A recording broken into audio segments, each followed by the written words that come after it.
The Horrible Truth, Chapter 9, from the book Eerie Elementary, The Locker Ate Lucy.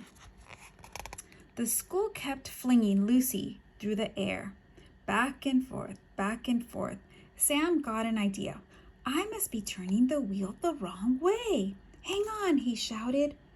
Sam spun the big wheel in the opposite direction. The water began draining from the pipes. It was working. The pipes were losing their energy. They were becoming weaker.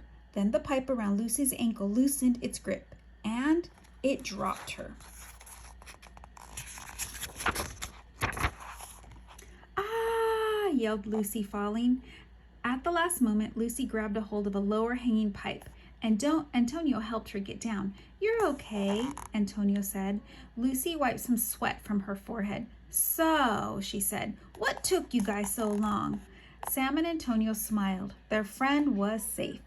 What is all that? Lucy said, pointing to the paper sticking up out of Sam and Antonio's pockets. Oh, yeah, Sam said. We found this creepy office back there. It was full of lots of old junk. So there she is when she's getting down. Finally.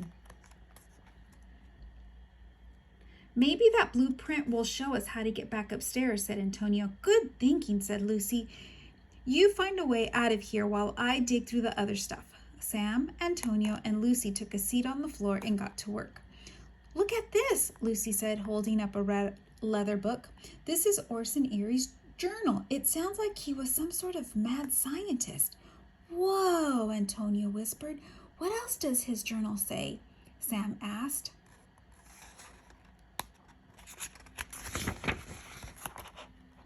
Lucy's eyes darted over the pages, and after a minute she lowered the book and said, as Orson Eerie grew old, all he cared about was the idea of endless life. In his last journal entry, he writes, I've done it. I found a way to live forever. Sam remembered something. Lucy, do you still have the library book?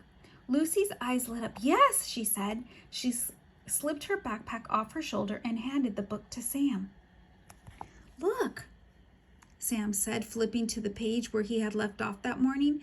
It says Orson Eerie was an architect, someone who designs buildings. And, oh man, he designed Eerie Elementary.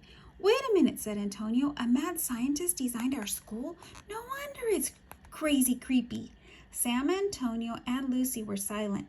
The only sound came from the water heater. It sounded like a heart beating. Ba-bump, ba-bump, ba-bump, ba-bump, ba-bump, ba-bump. It was then that Sam Graves understood that terrible truth about Orson Eerie and about Eerie Elementary. And that's the end of Chapter 9. Next, we will read Chapter 10.